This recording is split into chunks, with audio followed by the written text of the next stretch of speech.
শিম্পাঞ্জিকে সাধারণ পূর্বসূরি ধরে গত ৬০ লাখ বছরে যত ধরনের প্রজাতির অস্তিত্বের কথা জানা যায় তার মধ্যে মানুষের মস্তিষ্কের আকার ৪ গুণ বড়। অন্যান্য প্রাণীদের থেকে আলাদা হওয়ার অন্যতম কারণও মানুষের বড় মস্তিষ্ক। তবে গবেষকরা জানিয়েছেন যে মানুষের গুরুত্বপূর্ণ এই মস্তিষ্কই ছোট হতে শুরু করেছে। ব্রিটিশ গণমাধ্যম বিবিসির প্রতিবেদনে জানানো হয়েছে ১ লাখ বছর আগে মানুষের যে আদি ধারা হোমো সেপিয়েন্স বাস করত তাদের থেকে বর্তমান মানুষের মস্তিষ্কের আকার ১৩% ছোট। আর বর্তমানের মানুষের মাথার খুলির আকার শেষ বরফ যুগে বসবাস করা হোমো সেপিয়েন্স থেকে ১২.৭% ছোট। মানুষের শ্রেষ্ঠত্বের অন্যতম কারণ তার বুদ্ধিমত্তা। মানুষ তার চিন্তা শক্তি এবং উদ্ভাবনী ক্ষমতা দিয়েই প্রথমে শিল্প তৈরি করেছে, চাকার আবিষ্কার করেছে, এমনকি চাঁদেও অবতরণ করেছে।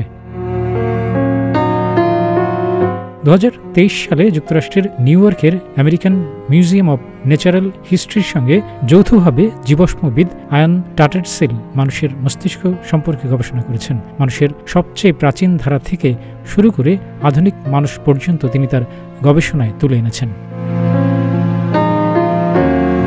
টাটেটসেলের গবেষণায় প্রাপ্ত তথ্যের সঙ্গে মিল রয়েছে অন্যান্যদের গবেষণার সাথেও। ১৯৩৪ সালে যুক্তরাষ্ট্রের ইলিনয়ের শিকাগো বিশ্ববিদ্যালয়ের জার্মান বংশোদ্ভূত বিজ্ঞানী গারহার্ড ভন বোনিন লিখেছেন, গত ১০ থেকে ২০,০০০ বছরের মধ্যে মানুষের মস্তিষ্কের সংকোচন ঘটেছে। এর মধ্যে ইউরোপিয়ান সমাজে মস্তিষ্কের আকার ছোট হওয়ার স্পষ্ট ইঙ্গিত চোখে পড়েছে। স্পষ্টভাবে চোখে পড়েছে। টাটারসেলের গবেষণায় উঠে এসেছে ১ লাখ বছর আগে থেকে হোমোসেপিয়েন্সদের মস্তিষ্কের আকার ছোট হওয়া শুরু হয় তখন থেকে যখন মানুষ তার চারপাশের বিষয়গুলোর সঙ্গে যোগাযোগে অনুভূতি দিয়ে চিন্তা করার পরিবর্তে সাংকেতিক যোগাযোগে অভ্যস্ত হয়েছে। ছোট এবং গোছানো ছোট মস্তিষ্ক দিয়ে মানুষ জটিল জটিল হিসাব খুব সহজেই সমাধান করতে শুরু করে।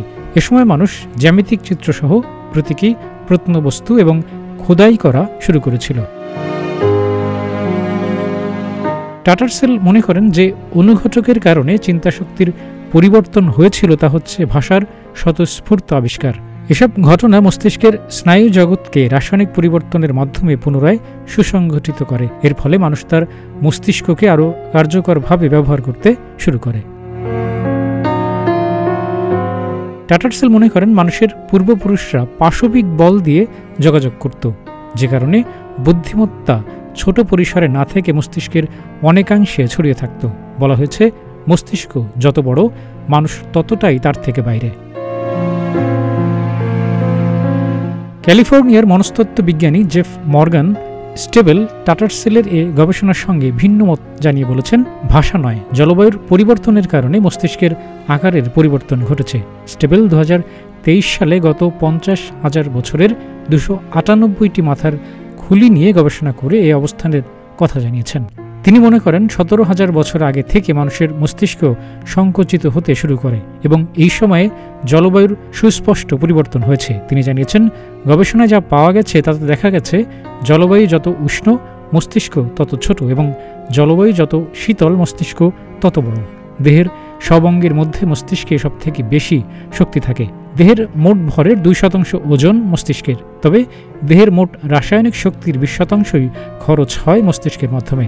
দেহে শক্তি এবং তাপের বড় অংশের ধারকও মস্তিষ্ক। সে কারণে জলবায়ুর সঙ্গেও ভারসাম্য রক্ষা করতে হয় মস্তিষ্ককে। ছোট মস্তিষ্ক দ্রুত শরীরের তাপমাত্রা কমাতে পারে। গবেষণায় প্রাপ্ত ফলে দেখা গেছে, দ্রুত পরিবর্তিত জলবায়ুর কারণে উষ্ণ হওয়া পৃথিবী মানুষের মস্তিষ্ক আরও ছোট করে দিতে পারে।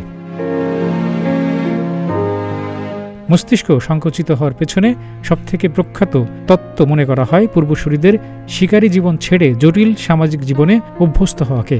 ২০২১ সালে মার্কিন এক গবেষকের গবেষণায় দেখা গেছে, মানুষের মস্তিষ্ক সংকুচিত হতে শুরু করেছে মাত্র ৩,০০০ বছর আগে থেকে, সভ্যতার প্রথম বিকাশের সময়।